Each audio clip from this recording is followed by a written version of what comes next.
Effective immediately, you're done here. That's what she said. Calm voice. Steady hands. And right across the mahogany conference table, half the staff at Cityside Motors, this busy little car dealership on the edge of town, sat in stunned silence.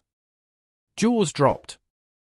A coffee cup slipped out of someone's hand and shattered on the tile.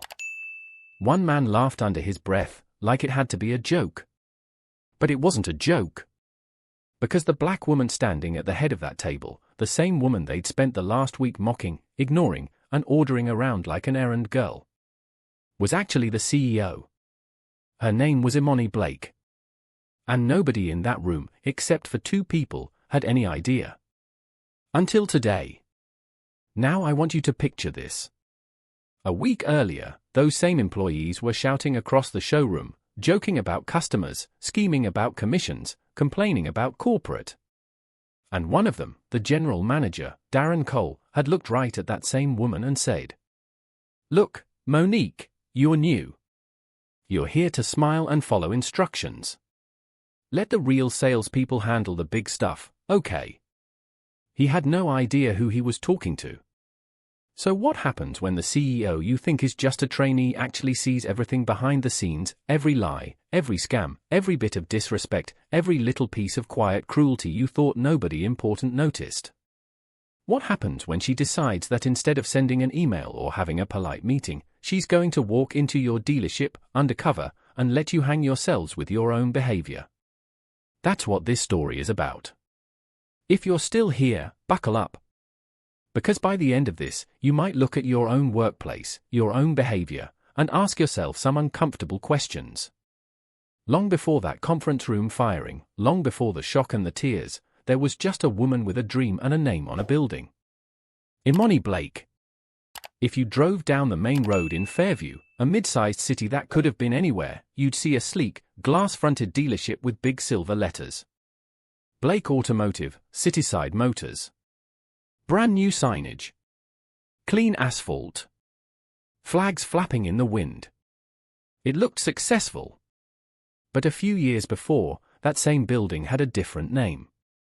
It was a failing, badly reviewed dealership with a reputation for ripping people off. Sales were dropping, the service department was a mess, and employees were walking out every few months. Enter Imani. She grew up on the east side of town, above a bodega where her mom worked nights stocking shelves. Her dad, Raymond, had been a mechanic at a small independent shop. He used to come home with grease under his nails and stories about customers who were scared to even walk into a dealership. "Baby girl," he'd tell Imani, wiping his hands with an old rag. Half the time people come into those fancy showrooms, they already got their guard up. They're thinking, "Who's trying to play me today?" That's not how business should be. Respect shouldn't be a luxury. She remembered that. She remembered the afternoons where he'd show her how engines worked, how systems connected, how a car wasn't just a machine, it was the thing that took you to work, to school, to the hospital, to your dreams. So when Imani grew up, studied business, worked her way through management positions in different automotive groups, and finally had the chance to buy failing dealerships and flip them, she took it seriously. She wasn't interested in running some shiny scam. She wanted to build places where people, especially people who'd been talked down to or taken advantage of, could walk in, take a breath, and feel like, okay, I'm safe here. She wanted salespeople who listened more than they talked. Finance managers who explained every line. Service advisors who respected a single mom's budget as much as a CEO's time. And for the most part, across her growing network of dealerships, she made that happen. But there was a problem. Cityside Motors. By the time our story really starts, Imani owned 5 dealerships. Cityside was her third acquisition, an older store she'd rebranded and invested in heavily. On paper, it looked fine. Sales were decent. Profit margins were actually higher than her other stores. The general manager, Darren Cole, kept sending her reports with charts and tidy bullet points like closing ratio, up 12%. Average back-end profit, best in the region. Customer retention, on target. He called her Ms. Blake on Zoom, always in a crisp shirt, smiling just enough, using all the right corporate words. "Trust me, Ms. Blake," he said in one quarterly review, "we're running your playbook. We're just executing it with a little extra hustle." Extra hustle. At first, she didn't question it. But then, the emails started. Not a lot, just a trickle. One from a single mother named Carissa who said she felt bullied into a loan she didn't understand. Another from a retired bus driver who claimed he was promised one price, then charged another. A Yelp review that called Cityside Motors shady and pushy. An anonymous complaint sent to the HR inbox. "There's definitely discrimination and shady stuff going on here, but no one listens. I'm scared to put my name because I need this job." Imani read that last one 3 times. She forwarded it to her director of HR, a calm, no-nonsense woman named Yanelle Morris. "Imani, have we had any internal complaints from Cityside?" "Yanelle, nothing formal. Just that anonymous one. I can poke around, but you know how it is. People get scared." "Imani, what's your gut say?" "Yanelle, my gut says, where there's smoke, there's usually at least a small fire." Now here's the thing you need to understand about Imani. She had spent her entire career walking into rooms where she was the only black woman, the only person people didn't expect to be the boss. She knew what it felt like to be underestimated, to have people talk over you, to watch their faces twist when they found out you signed the checks. She also knew how easy it was for bad culture to hide behind good numbers. So she did what good CEOs do. She started watching closer. Every week, she checked the online reviews, not just the star ratings, but the words. She asked Yanelle to quietly reach out to a few former employees who'd left Cityside in the last year. The stories they told her?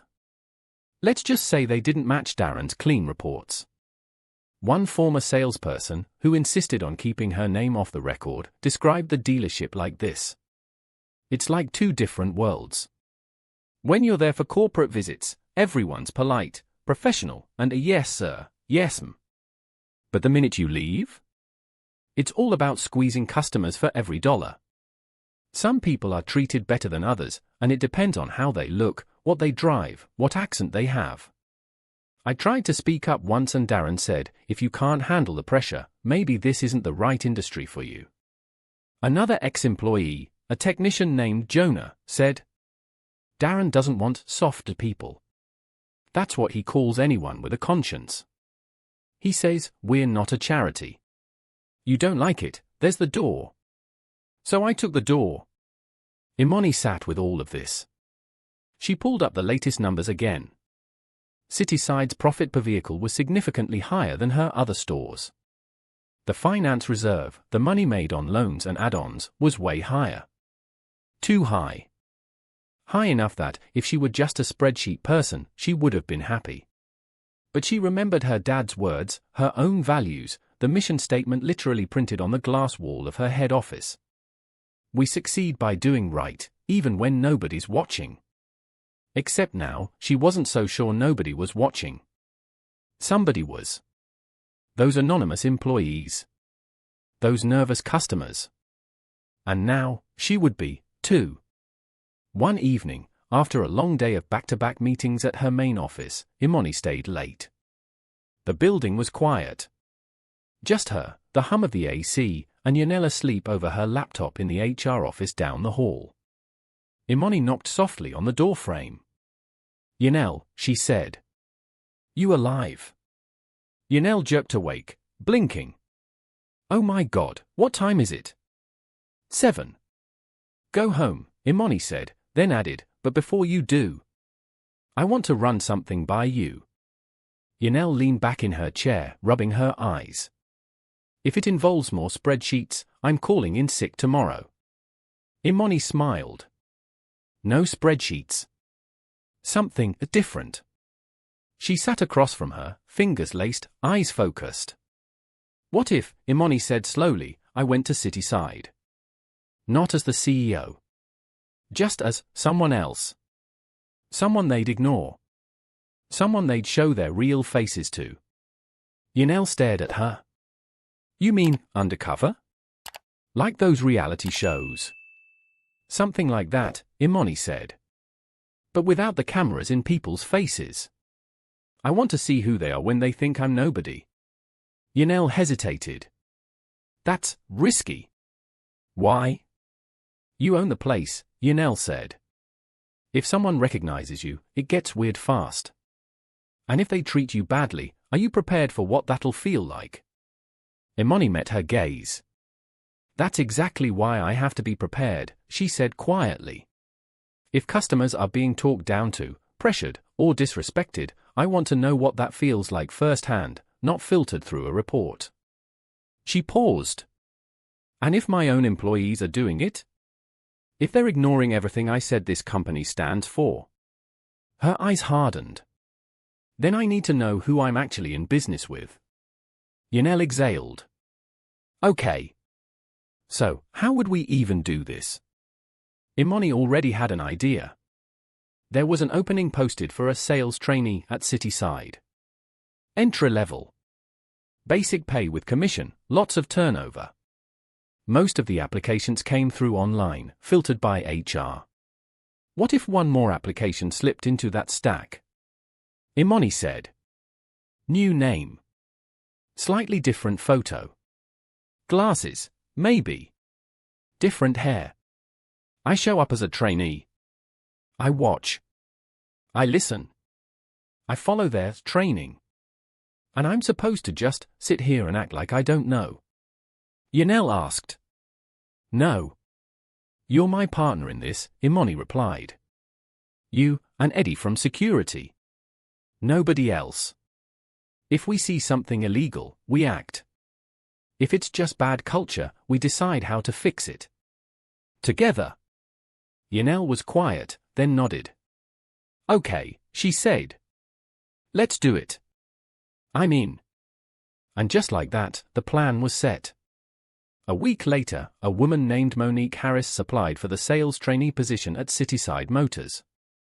She had a modest resume, some retail experience, a bit of call center work, nothing flashy. Her email address was a generic Gmail. Her phone number was a line Eddie, the head of security, had set up. Her photo? It was Imani, but not quite. Her hair was in a looser, shorter style. She wore large, square-framed glasses. Minimal makeup. Blouse and cardigan that said friendly, maybe a little shy, not CEO of a multi-million-dollar company. Darren didn't even interview her himself. He forwarded the application to the sales manager, Kyle Green, with a quick message. Looks fine. We always need warm bodies. Bring her in. Warm bodies. That's how he talked about the people representing her brand. Imani caught the forwarded message, read it once, and felt something inside her go cold. Still, she put on the cardigan, the glasses, the slightly nervous smile. On Monday morning, Monique Harris walked into Cityside Motors for her first day. Imani's heart was pounding, but her face stayed relaxed. She'd done big speeches, negotiated multi-million-dollar deals, handled rooms full of board members. But walking into her own building pretending to be nobody? That was a different kind of nerves. The dealership was buzzing. Phones ringing, salespeople pacing, the scent of coffee and car polish in the air. A balloon arch from some weekend sales event drooped half-deflated near the entrance. Behind the reception desk sat a woman in her early 40s with soft eyes and tired shoulders. Her name tag read Angela. Angela glanced up, offering a quick, practiced smile. Hi, welcome to Cityside Motors. Here to see someone. Yes, Imani said, trying out her new voice, slightly higher, less commanding. I'm Monique. My first day as a trainee. Something in Angela's expression shifted. Her smile became more genuine. Oh. Right. Kyle mentioned you. Have a seat, honey. Can I get you some water while you wait? Imani blinked. She wasn't used to being called honey at work, but there was nothing condescending in Angela's tone. It sounded maternal. Kind. Yes, please, she said. As Angela poured the water, she dropped her voice. "Let me give you some advice," she said, glancing around to make sure no one was listening. "Just keep your head down for a bit. First week here can be a lot." "How so?" Imani asked. Angela hesitated, then shrugged. "You'll see." A tall man in a navy blazer with an expensive-looking watch strode out from the back offices. This was Kyle Green, the sales manager. "Monique," he called, scanning the room. Imani stood up. "That's me." He gave her a quick once-over. Not creepy, but clinical, like he was evaluating a used car. "Okay, good, come with me," he said, already turning toward the hallway. "We run a tight ship here. You're gonna shadow a few people, learn the process, then we'll see if you can actually sell." In his office, he handed her a glossy binder with the dealership logo on the front. Inside were scripts, closing techniques, and a page titled Customer Profiles. Imani flipped through it casually. There were categories like payment shopper, status buyer, credit risk. Nothing inherently wrong with that, lots of dealerships used similar language. But under each category, handwritten in the margins, were notes clearly added by someone on staff. Next to credit risk was scribbled, usually young, single, or, you know. Underneath, someone had drawn a tiny arrow and written, translation, don't waste too much time unless they got a cosigner. Imani's jaw tightened. Kyle leaned back in his chair, watching her. "Don't take all the notes in there too seriously," he said. "It's just how the team talks. You'll get used to it." She looked up. "Is there a training on?" "I don't know, making sure we don't stereotype customers." Kyle chuckled like she'd made a cute joke. "Look, Monique. You want to be successful in sales? You got to read people fast. Can't spend 30 minutes on someone who's gonna end up crying about the interest rate. Time is money." He stood and handed her off, quite literally, to a senior salesperson named Brian. Brian was in his early 30s, with perfectly styled hair and a loud laugh. "New blood," he said, clapping her on the shoulder. "Come on, let's get you some action." For the rest of the morning, Imani followed Brian around the showroom. She watched him greet customers with a huge grin, shake hands, ask just enough questions to make them feel seen. But she also watched something else. Something subtle. A young black couple walked in, pushing a stroller. Their car seats were worn, their clothes neat but plain. "Help you folks?" Brian asked. "We saw the online ad for the certified pre-owned SUV," the woman said. It said $18,999. "We wanted to see if we could make that work." Brian glanced at the stroller, then at their old sedan parked outside. "Yeah, we had one at that price," he said, drawing out the word. "Market's been crazy, though. Let me see what I can do." He led them to a similar SUV on the lot, same color, newer year, higher mileage. The price on the window sticker, $22,999. "If your budget can just stretch a little," he said smoothly, "we can make this beauty yours today. And don't worry about the payment. Our finance wizard will make it work." Imani watched the couple's faces. Hopeful. Nervous. She glanced back toward Angela at the front desk. Angela was watching too, her lips pressed tight. Later, when the couple left looking more stressed than excited, Imani leaned toward Brian. "Hey," she said softly. "Wasn't there really a car for $18,999? Brian smirked. "Yeah. Sold it last week. But the ad brings people in. Once they're here, it's on us to upgrade them. That's how the game works." "What if they can't really afford the upgrade?" she asked. He shrugged. "That's finance's problem." "And if they default?" "That's the bank's problem. My job is to sell cars, not be their budget therapist." He said it casually, without malice, like he'd already filed these people under numbers in his head, not lives. Imani felt something twist in her chest. And that was just the first day. Over the next few days, Imani, still a Monique to everyone, saw more. She saw a Latino man with a construction company logo on his shirt being told, "We'll need extra proof of income." "You understand, right?" in a tone that said, "You're probably lying." She saw a young woman who'd come in alone ask, "Can you just give me a straight price without all the extras?" and watched Brian roll his eyes as soon as she turned away.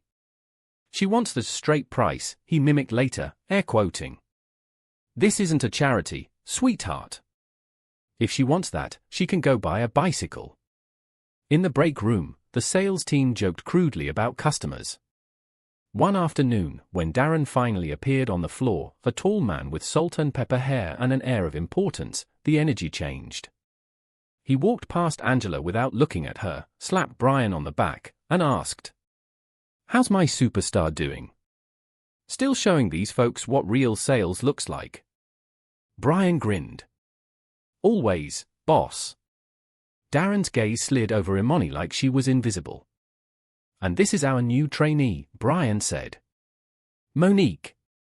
She's, still learning the ropes."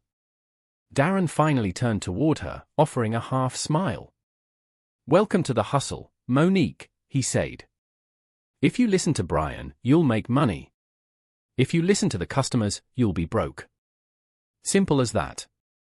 Imani held his gaze, her own face neutral. Inside, she was taking notes. Later that day, she overheard Darren in his office with the finance manager, Teresa, going over numbers. The door was slightly cracked. "These reserves are solid," he said. "Banks love us. We keep pushing those warranties and packages. Just make sure your people don't get soft. Nobody leaves that office without being offered every single product, you hear me?" Teresa, a woman in her late 30s with sharp eyes and a weary posture, replied quietly. "Some of these folks really can't afford it, Darren. We've had a few come back crying, saying they didn't realize." "Not our problem," Darren cut in. "They sign where it says sign. We're not babysitters. We're performance-driven. You like your bonus?" Silence. "Then keep it that way," he finished. Imani stepped away from the door, pulse hammering. This wasn't just a few offhand comments. This was culture. This was leadership. And it was the exact opposite of everything she'd promised herself her company would be. There's a difference between seeing something wrong and feeling it aimed at you. Up until Thursday, Imani had been able to tell herself that she was gathering evidence. Observing. Just a scientist in the field, watching human behavior. But then it got personal. That morning, a corporate memo went out from Imani's main office, an email sent to all dealerships, reinforcing their commitments to fair lending, ethical sales, and non-discrimination. It had her name at the bottom, her real email, her real title, Imani Blake, CEO, Blake Automotive Group. Darren walked into the sales bullpen, phone in hand, and lifted it up so Brian and a few others could see. "You'll see this," he said. Another values email from the Queen upstairs. Brian snorted. "What's she mad about now?" Darren scoffed. "Who knows? Probably read one bad review and decided to send a lecture. She loves a good speech, that one." Imani was sitting nearby, pretending to go through inventory sheets. She kept her head down, but her ears were sharp. "Is she the one that bought this place?" one newer salesperson asked. "I thought the owner was some older guy." "Nah, she's the owner," Darren said. "Some big diversity success story. Press ate it up. Young black woman, came up from nothing, blah blah. I mean, good for her, I guess. But she doesn't get what it's like on the ground. She thinks you can run this place like a charity and still hit her numbers." He smirked. "Here, listen to this," he said, reading from the email in a mocking tone. "We must treat every customer with respect, regardless of background, income level, or appearance. We must not pressure people into products they don't fully understand." He rolled his eyes dramatically. Sure, and maybe we should give away free cars while we're at it, Brian joked. Laughter. Imani's hands were shaking slightly. She curled them into fists, nails digging into her palms. Darren wasn't done. She wants to run this place like it's some inspirational story in a magazine, he said. But down here, in the real world, if we don't squeeze, we don't survive. So, we nod, we smile, we copy-paste some feel-good crap into the website, and then we get back to business. That's how it works. He lowered his voice, not quite enough. Besides, he added, people like her got no idea how to sell to our customers. You see what walks in here some days. Imani felt that one like a slap. People like her. Black. From the East Side. The exact people she'd been trying to protect. In that moment, something clicked. This wasn't ignorance. This wasn't just a few bad habits. This was contempt. Contempt for the customers. Contempt for the values. Contempt for her. And he had no idea he was talking about her. If you've ever been in a room where someone didn't know you were listening, as they freely disrespected you or people like you know that feeling. Your face stays calm. Your body stays still. But inside? It's like a storm. That afternoon, there was a lull in customers. Salespeople pretended to straighten brochures while scrolling on their phones. Imani drifted back toward the reception desk, where Angela was stapling some forms. Hey, Imani said softly. You've been here a while, right? Angela glanced up, wary. 6 years. Why? Just trying to get the lay of the land, Imani answered. You told me to keep my head down. Just wondering what you meant, exactly. Angela looked around, then leaned forward, voice barely above a whisper. You seem like a nice girl, Monique, she said. So I'm gonna tell you this once. There's the official way things are done here, and then there's the real way. The official way is what they show corporate, what they talk about in meetings. The real way is what you've been seeing on the floor. Imani swallowed. And you? Which way do you believe in? Angela's eyes softened, sadness flickering there. I believe in doing right, she said. The problem is, doing right doesn't always pay the bills when the people above you only care about numbers. I've seen good folks come and go because they couldn't handle the pressure to bend the rules. Why are you still here? Imani asked. A dozen emotions crossed Angela's face, shame, pride, exhaustion. I'm a single mom, she said quietly. My son has asthma. This job has insurance. Steady hours. It's not perfect. I speak up where I can. I do my best to help the customers I see. But I can't overthrow the whole system by myself. I've tried.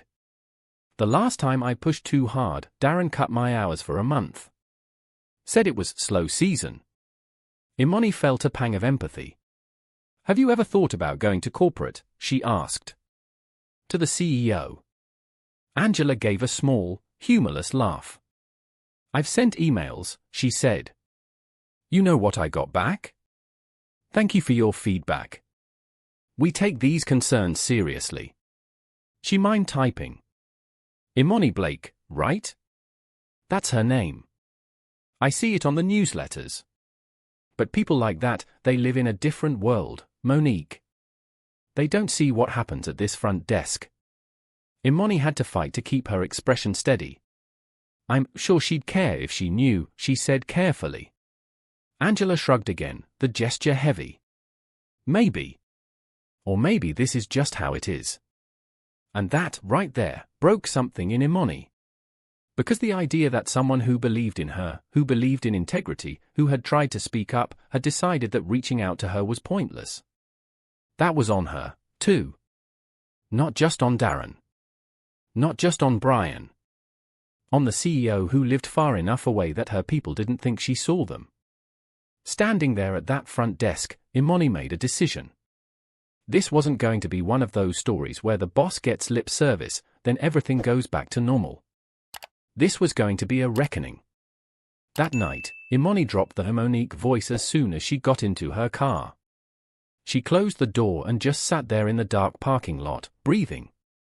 Her phone buzzed. It was Yanel. Yanel, well. Imani, it's worse than we thought. Yanel, talk to me. Imani told her everything. The jokes. The manipulation. The outright disrespect for the company values. And Darren, she said, her voice low, he doesn't just allow it. He leads it. He mocks the emails I send. He calls me a diversity success story like I'm some PR move. He says we nod and smiles for corporate, then do what we want. And the way he talks about our customers? He's targeting the same communities we say we're trying to uplift. On the other end, Yanel was silent for a long moment. Okay, she said finally. So what's our next move? Because whatever we do, it has to stick. You walk in there tomorrow as yourself, he'll charm, he'll explain, he'll say, oh, Imani, you misunderstood, we just joke around. You know that, right? I know, Imani said. That's why we're not done with Monique yet. What are you thinking? We gather proof, Imani replied. Not just so we're covered legally, but so there's no room for gaslighting. So when we act, we can look every single person in the eye and say, this is what you did, this is what you said, these are the people you hurt. Over the next 3 days, the undercover operation got more deliberate. Eddie from security helped set up audio recording devices in common areas under the guise of upgrading the surveillance system.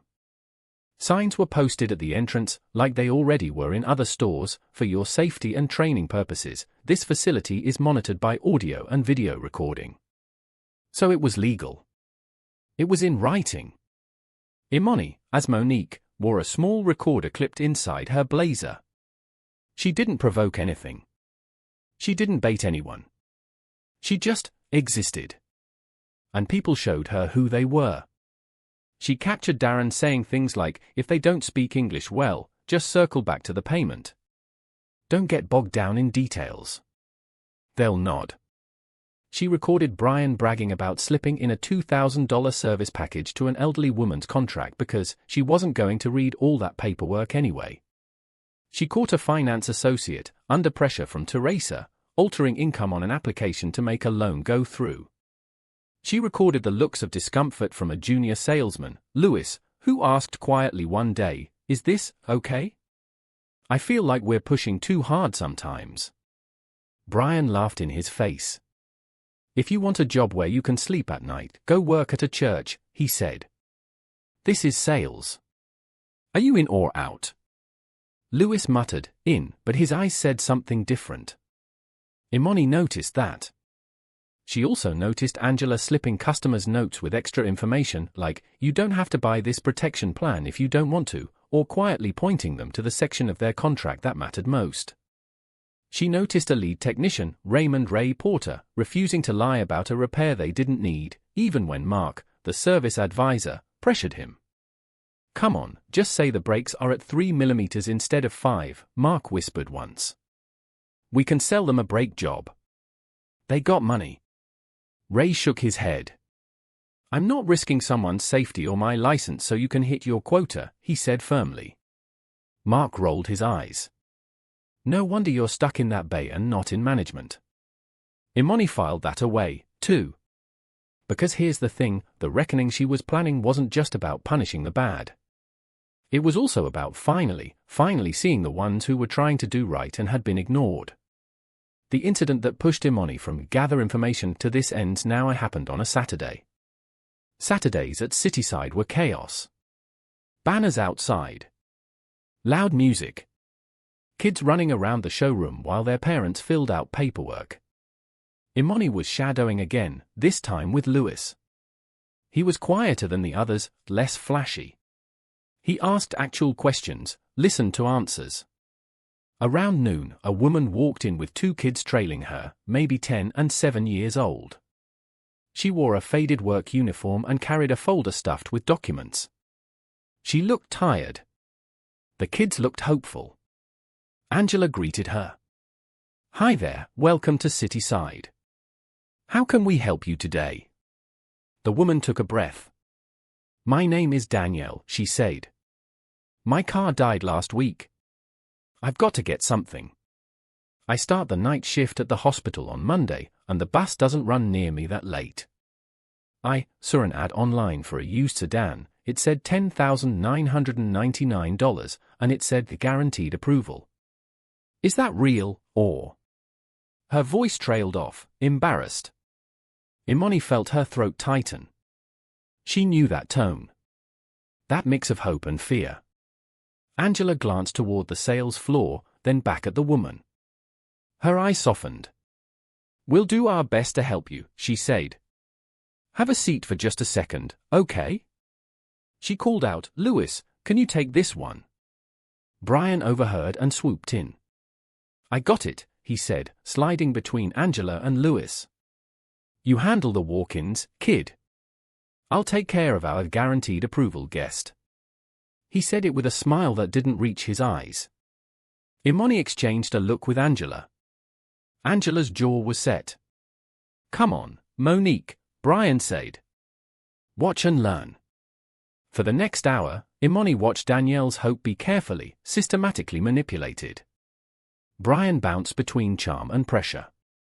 This car is perfect for you, he said, gesturing toward a compact sedan that was technically in the price range if you ignored fees.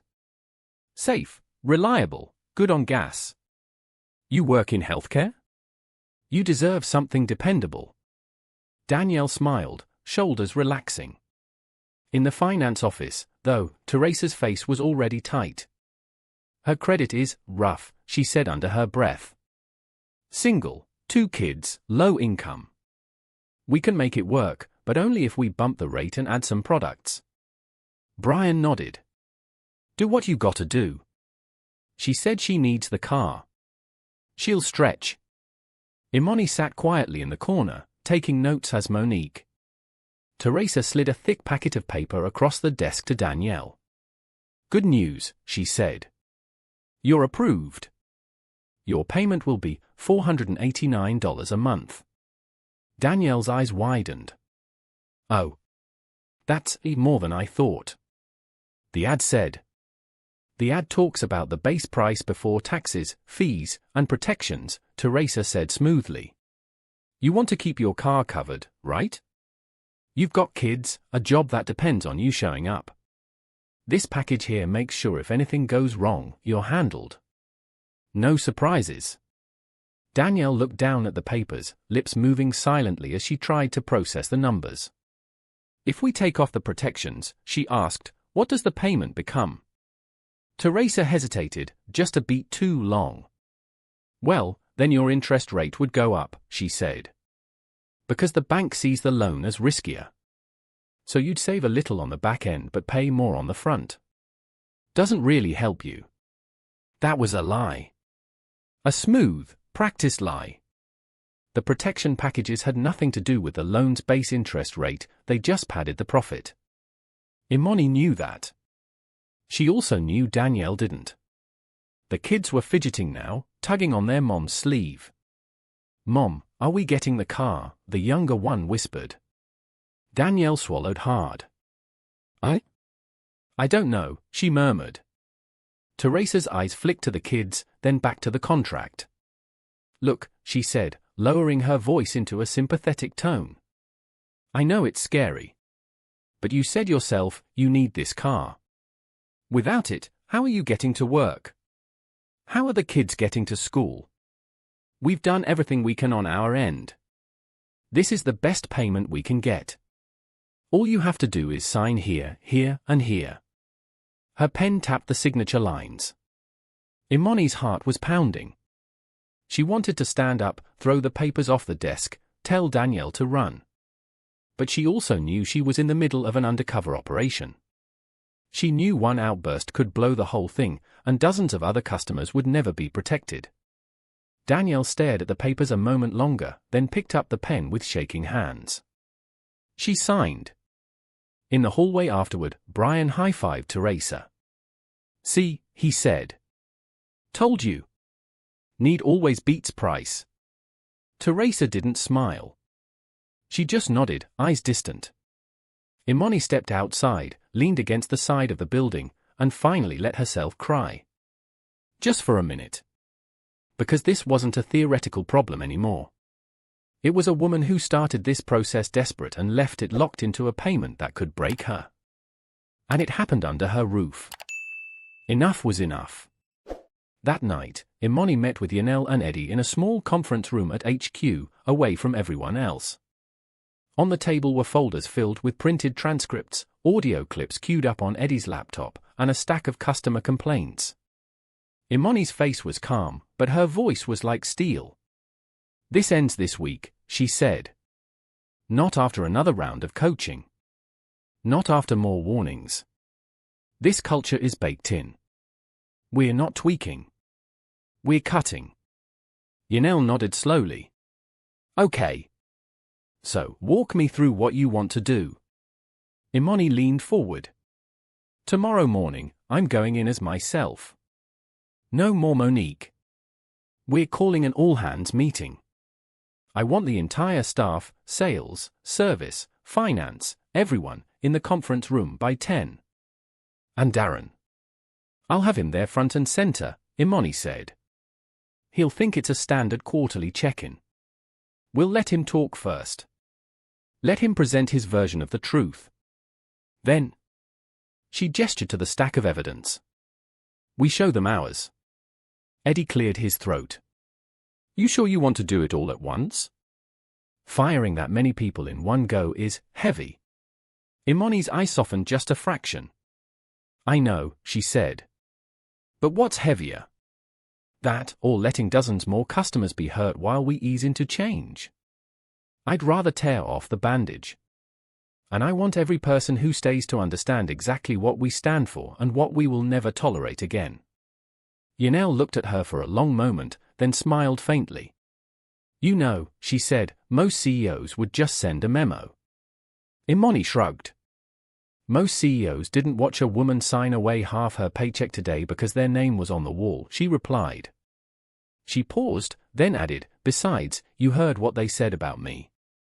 If she came down here, she'd probably give away free cars." Eddie laughed. "You're not, right?" Imani's eyes glinted. "Not exactly," she said. "But I might give away something they're not used to, real accountability. And that brings us back to where we started. It's the next morning. You're in that conference room, if you can imagine it. Long table, cheap coffee, a box of donuts with only the least popular ones left. The staff of Cityside Motors shuffles in, some tired, some annoyed, some curious. Darren stands near the front, hands in his pockets, chatting with Brian. "What's this about?" Brian mutters. "I got deals working." Darren shrugs. "Probably another pep talk from corporate. They've been breathing down my neck about some reviews. I'll handle it." Angela sits near the back, next to Lewis and Ray. Her arms are crossed, her face careful. She's seen enough corporate visits to know they usually mean nothing. But something feels different today. She can't quite say why. At 10:03, the door opens. In walks a woman in a tailored navy suit, heels clicking softly on the tile. Her hair is styled differently than Monique's. Her glasses are gone. But Angela's eyes widen. Lewis frowns. Ray sits up a little straighter. "And Darren?" Darren's polite smile snaps into place. "Miss Blake," he says, stepping forward with outstretched hand. "What a surprise. We would have rolled out the red carpet if we'd known you were coming." Imani takes his hand, shakes it firmly. "Good morning, everyone," she says. Her voice carries easily across the room. "Thank you for joining on short notice." She doesn't sit. She stands at the head of the table, shoulders squared, gaze steady. "I know most of you as names on reports," she begins. "Some of you I've met in passing. Today, I wanted to change that. Today, I wanted to see you all, face to face." She lets that hang there for a second. Darren jumps in, eager to show he's in control. Well, we're happy to have you, he says. As you can see, the store's been performing very well. We've been hustling. Right, team. A few half-hearted murmurs of agreement. Imani nods slowly. Yes, she says. The numbers are impressive. She walks over to the whiteboard and writes. Profit. Customer satisfaction.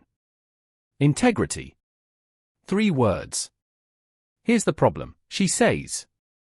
You can't talk about the first 2 and ignore the third. Not in my company. A ripple of unease moves through the room. Brian shifts in his seat. Teresa looks down at her hands. Darren chuckles lightly. Of course, he says quickly. And I want to reassure you, Ms. Blake, we've been following the company's guidelines. Obviously there might be a few isolated incidents where people don't fully understand the policies, but overall. Imani holds up a hand. Darren, she says, I'm going to ask you to sit down. The room goes very quiet. Darren blinks. Excuse me. Sit, she repeats calmly. You'll have a chance to speak. I promise. Something in her tone, in the way she fills the room, makes him obey. He lowers himself into the chair, jaw tense. Imani takes a breath. I want to tell you all a story, she says. About a woman named Monique Harris. She applied here last week as a sales trainee. Some of you met her. Some of you trained her. Some of you barely noticed she existed. A few heads tilt. Angela's hand flies to her mouth. Lewis's eyes widen. Brian frowns. Wait. Imani pauses, then smiles faintly. I met Monique, she continues. She told me she was called warm-bodied in an email. She told me she was told to keep her head down and not worry about how customers were treated. She told me she heard my name discussed in this very building. She walked slowly around the table, making eye contact with each person. She told me that my values were mocked. That my emails were read aloud like jokes. That customers were profiled, pressured, and misled. That employees who tried to do the right thing were sidelined and punished. Her voice stays even, but the air feels charged. And the most interesting part, she asks. Is that Monique is standing in front of you right now? You could have heard a pin drop. Brian's face goes pale. Darren's eyes fly open. He looks at her, really looks at her, for the first time. Wait, he stammers. You're saying, you? Imani nods. Yes, she says. I was Monique. I watched you work. I listened to your conversations. I sat in your finance offices while you sold desperate people dreams they couldn't afford. I stood on this floor while you laughed at the very communities we claim to serve. She lets the truth sink in. You can almost feel the shame, the disbelief, the anger, rising and swirling in the room. Angela closes her eyes, whispering, "Oh my God." Lewis covers his face with his hands. Ray exhales, long and slow, like a weight is finally lifting. Darren, though, recovers quickly. His defensiveness kicks in. Okay, hold on, he says, standing again. This is highly unusual. You weren't upfront with us. You misled your own staff. Is that even legal? I mean, if we'd known the CEO was here, obviously you would have behaved, Imani cuts in. That's the point, Darren. I didn't want to see your best behavior. I wanted to see your real behavior. The behavior our customers experience every day. She nods to Eddie, who is sitting quietly in the corner with a laptop. Eddie. He connects the laptop to the screen on the wall. Over the last week, Imani says, we've collected recordings. Of sales conversations. Of internal meetings. Of casual talks in the break room. Before we go any further, I need you all to hear yourselves. The first audio clip plays. Darren's voice fills the room. We nod, we smile, we copy-paste some feel-good crap into the website, and then we get back to business. That's how it works. Some people flinch hearing their boss so casually dismiss the company values. Next clip. Brian's voice. She wants the straight price. This isn't a charity, sweetheart. If she wants that, she can go buy a bicycle. Snickers from the recording. Silence in the real room. Imani watches their faces carefully. The bravado that filled this building days ago is gone. Another clip. Teresa, in the finance office. If we take off the protections, the interest rate would go up. You'd save a little on the back end but pay more on the front. Pause. Imani presses a button. Except that wasn't true, she says calmly. We confirmed with the bank. The rate was locked. Those protections had nothing to do with it. Teresa's cheeks flush dark. She starts, but no words come. Another clip. Darren again. People like her got no idea how to sell to our customers. You see what walks in here some days. Imani feels eyes flick toward her, then away. She holds her ground. Yes, Darren, she says quietly. I do see what walks in here. People like my parents. People like me, 20 years ago. People who have been talked down to and lied to by places just like this. That's why I bought this dealership. To make sure it wasn't one of those places. And yet. She gestures toward the speakers. Here we are. The final clip is softer. Angela's voice, talking to a customer. You're not required to buy this package. It's optional. I just want to make sure you know that. Then a whisper. Please read this section carefully before you sign. Take your time. Imani lets that hang there for a second, then nods. Not all the recordings were ugly, she says. Some gave me hope. She looks at Angela. You tried to protect people, even when it cost you, she says. You wrote to corporate. You spoke up. You were ignored. That won't happen again. Angela's eyes fill with tears. I didn't know you heard that, she whispers. I heard it, Imani says. And I appreciate you. You're not invisible. She turns to Ray. I knew, she says. When you refused to fudge those brake measurements. When you said, I'm not risking someone's safety so you can hit your quota. That was integrity. That's what this place is supposed to be built on. Ray swallows hard, looking down at the table. Just doing my job, he mutters. No, Imani says. You were doing my job better than I was. Because my job is to make sure people like you aren't punished for having a conscience. She takes another breath. And then there's Lewis, she continues. Who asked, is this okay, and was told to either toughen up or leave.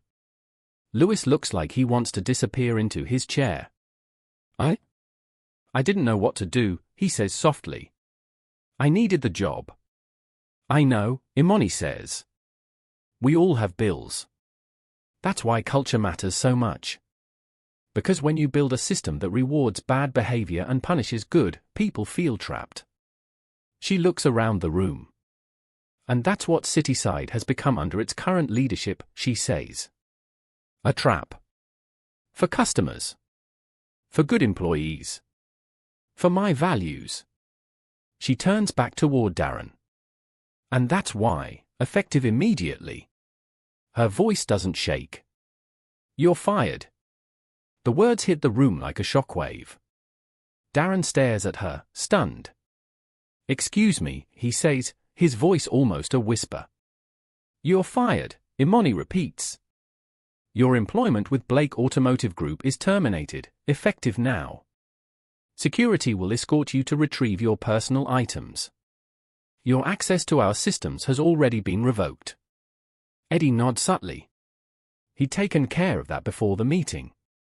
Darren sputters. You can't do this, he says. We're your top-performing store.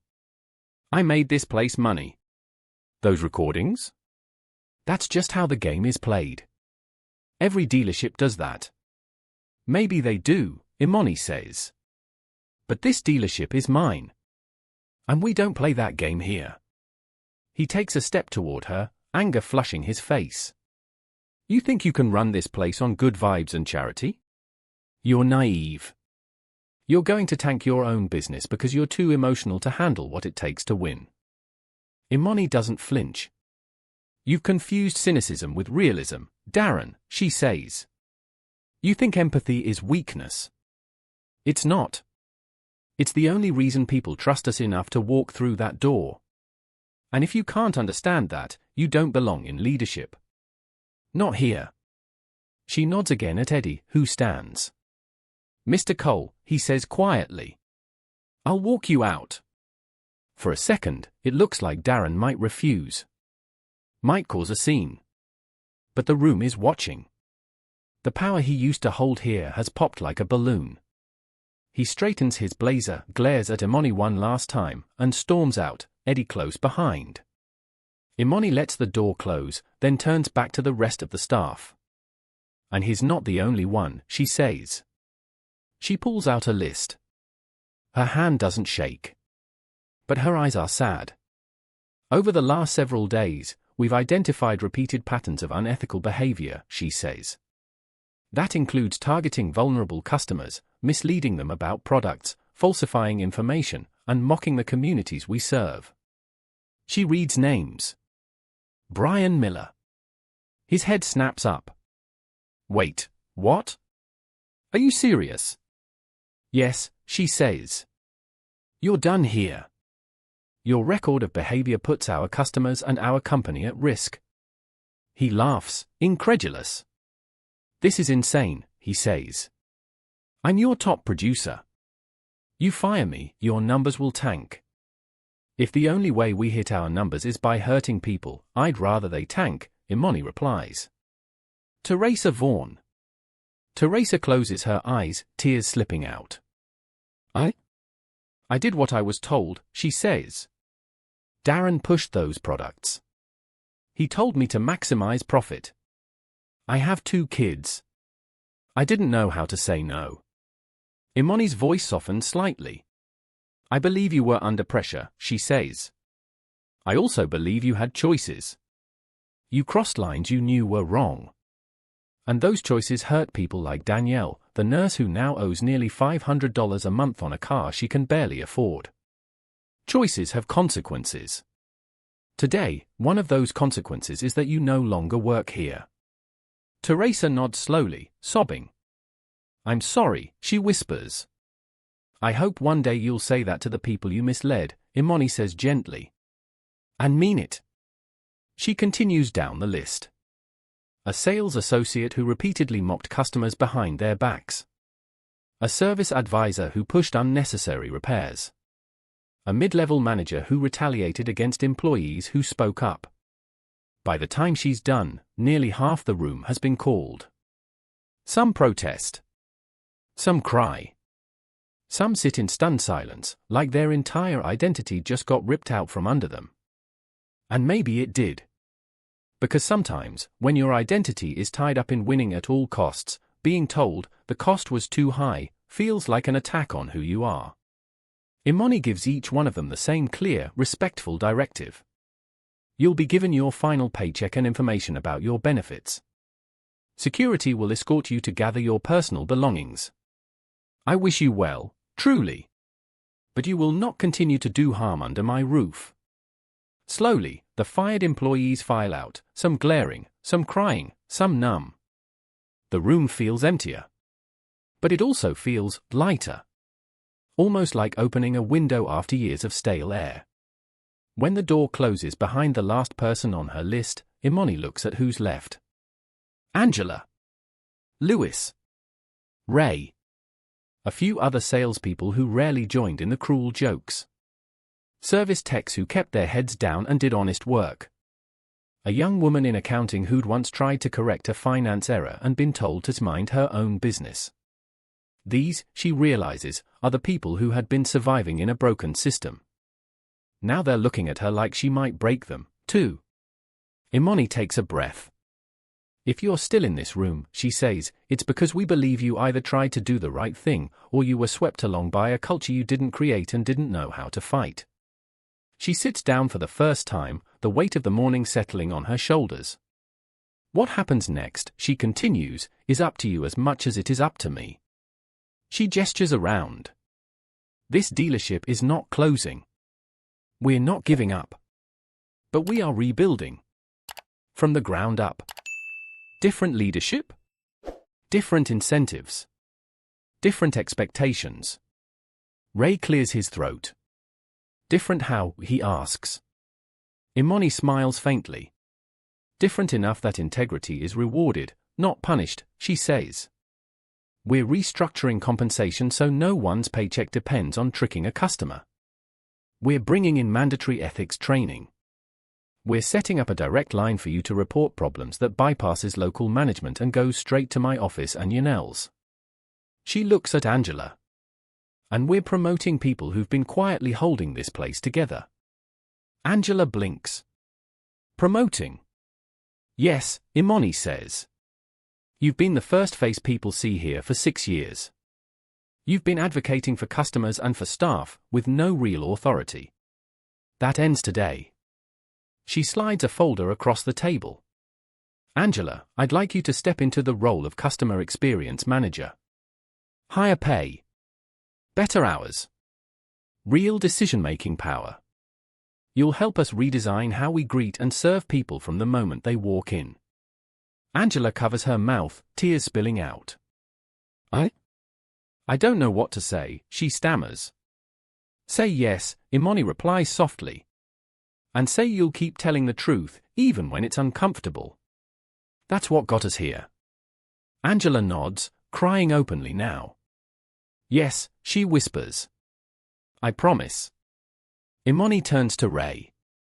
As for you, she says, you've been told that your honesty is why you're still turning wrenches instead of leading. I see it differently. I think your honesty is exactly why you should be leading. She hands him another folder. Ray, I want you as interim service manager, she says. We'll get you training and support. But I need someone back there who won't cave when the pressure's on. That's you. Ray's eyes go wide. Me, he asks. But I don't. I never finished college. I don't know all the corporate lingo. Imani smiles. You know how to look at a car and tell the truth about what it needs, she says. We can teach you the rest. I'd rather develop an honest man than hire another polished liar. Lewis shifts in his chair. What about us, he asks, gesturing between himself and a few other salespeople. I mean, I spoke up that one time, but I went along with stuff. I didn't fight as hard as I could have. Imani nods. I'm not here to pretend any of us are perfect, she says. Myself included. There were signs I could have acted on sooner. People were emailing me, and I trusted the wrong reports. I have to live with that. She looks at him directly. What matters now is what we do from this point forward. If you want to stay, you'll go through new training. You'll sign a new code of ethics, not as a formality, but as a promise. And if you ever feel pressure to break it, you'll know where to go. She pauses. If that doesn't sound like the kind of place you want to work, I understand. We'll support you in finding something else. But if you stay, know that we're doing this for real. No more nod and smile for corporate. This is corporate. Lewis takes a deep breath. I'll stay, he says. If you'll have me. I got into sales because I like helping people find what fits them. Somewhere along the way, I started listening to guys like Brian more than my own gut. I don't want to be that guy. Imani nods, a small smile tugging at her lips. Then don't, she says. Start today. Let's fast forward. Because it's one thing to blow everything up. It's another thing to sit in the rubble and rebuild. The months after that fateful meeting weren't easy. Customers had to be called, apologies made, contracts reviewed. In some cases, Blake Automotive voluntarily refunded money or renegotiated deals that technically, legally, they didn't have to touch. Why would you do that? One board member asked Imani in a tense meeting. We're on solid legal ground. They signed. Because it's the right thing to do, Imani said. And because if we don't, our reputation will bleed out slowly over the next decade. I'd rather take a hit now and build something worth being proud of. Staffing was tight for a while. With half the sales team gone, weekends were rough. People worked longer hours. Tempers flared. Mistakes were made. There were days Imani wondered if she'd done the right thing. Days when the numbers dipped and the old voice in the back of her head whispered, maybe Darren was right. Maybe you're too idealistic for this game. But then she'd walk into the dealership and see Angela greeting a nervous customer like an old friend, calmly walking them through what to expect. She'd see Ray explaining a repair to a family, using plain language, showing them the worn part instead of just telling them it was bad. She'd see Lewis sitting with a young woman who came in alone, taking time to show her different options, saying, we can make this work within your budget. If we can't, I'll be honest with you. And she'd remember why she burned it all down. Slowly, the numbers started to turn. Not the quick, artificial spikes Darren loved. Not the sugar highs of overpriced add-ons.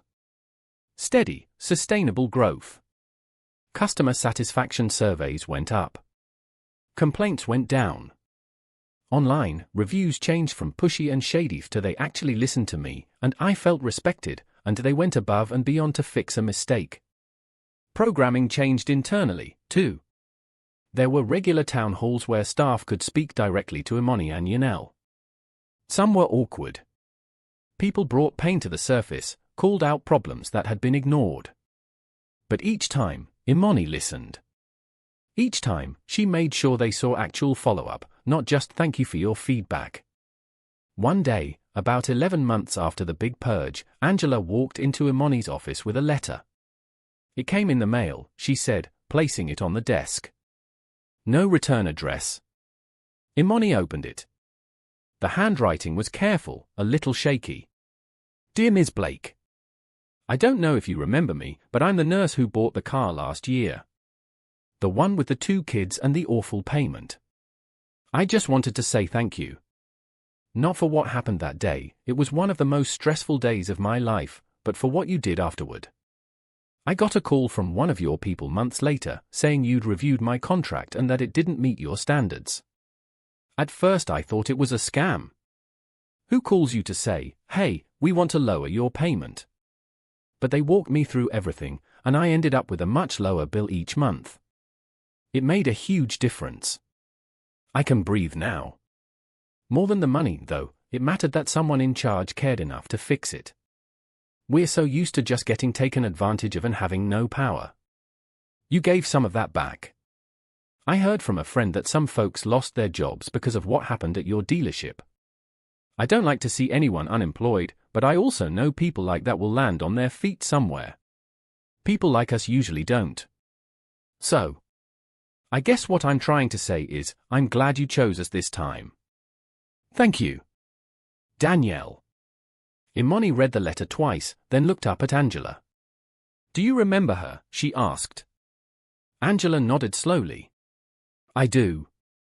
She looked like she was carrying the whole world on her shoulders. She was, Imani said softly. And we added to that weight.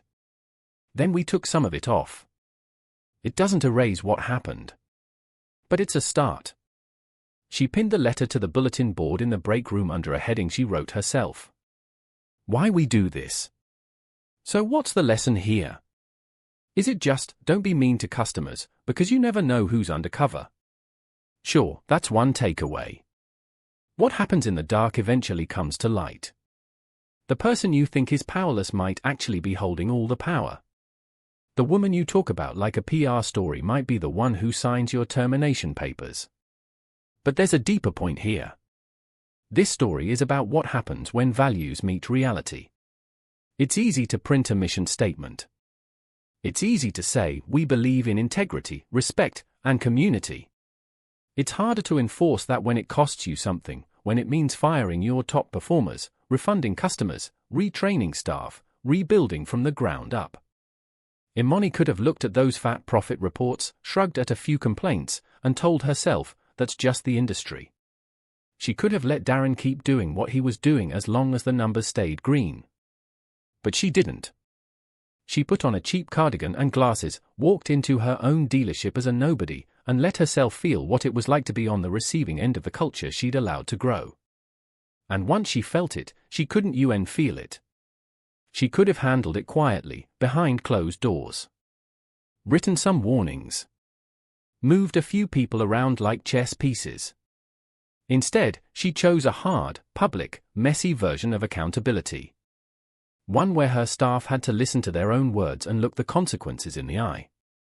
And then, this part is important, she didn't just burn everything down and walk away. She stayed. She promoted the overlooked. She invested in the ones who wanted to do better. She admitted her own part in letting it get this bad. That's not weakness. That's leadership. If you're still watching right now, I'm curious. Have you ever been in a workplace where the numbers looked great, but something felt wrong? Maybe you saw customers being treated like targets instead of people. Maybe you were pressured to cross lines you weren't comfortable crossing. What did you do? Did you speak up? Did you stay quiet to protect yourself? Did you leave? Tell me in the comments. I read as many as I can, and you never know, your story might help someone else who's going through the same thing. And if you believe people, especially people in power, should be held accountable for how they treat others, go ahead and hit that like button. Not for the algorithm, but as a little personal reminder, you stand for something. There's a moment from earlier in this story that I keep coming back to. It's when Angela said, people like that live in a different world. They don't see what happens at this front desk. That's one of the saddest sentences in any workplace. When the people on the ground decide that leadership is too far away, too busy, too detached to ever really care. In this case, they were wrong about Imani. But they weren't completely wrong about the distance. She hadn't seen. She had trusted reports more than instincts. She had stayed comfortable in boardrooms while things rotted in the showroom. The undercover disguise wasn't just about catching bad employees. It was about closing that distance.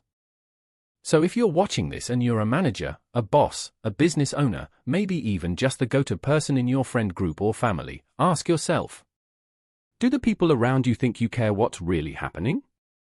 Or have they stopped telling you the truth because they assume you're too important, too busy, or too fragile to hear it? Sometimes the bravest thing you can do as a leader is to step out of the big office, out of the title, and just listen. Listen to the Angelas who've been quietly holding everything together. Listen to the Rays who refuse to cut corners. Listen to the Louises who are wondering if they're becoming someone they don't like. And yes, even listen to the Darrens and Bryans, because somewhere under all that bravado and cynicism, there's usually a scared person who learned the wrong lesson about what it means to succeed. Does that mean you excuse bad behavior? No. Sometimes, like Imani, you do have to fire people. You have to say, your choices don't belong here. But you always have a choice in who you become in the process. Imani walked into that conference room as a CEO and a woman who'd been disrespected. She could have humiliated them, screamed, made it about revenge. Instead, she made it about responsibility. She owned hers. She demanded they own theirs. And then she offered something rare in these kinds of stories. A second chance for the people who stayed, and for the dealership itself. If this story made you think, or if it reminded you of something you've lived through, good or bad, let me know down below. What would you have done if you were in Imani's shoes? Would you have gone undercover? Would you have fired half the staff in one day? Or would you have tried a different approach? Drop your thoughts in the comments. And if you want more real-life style stories about power, respect, betrayal, and redemption, make sure you subscribe so you don't miss the next one. Because out there, in offices and homes and group chats and showrooms just like this one, stories like Imani's are playing out every single day. The only question is, When it's your turn to choose between profit and principles, convenience and courage, who are you going to be?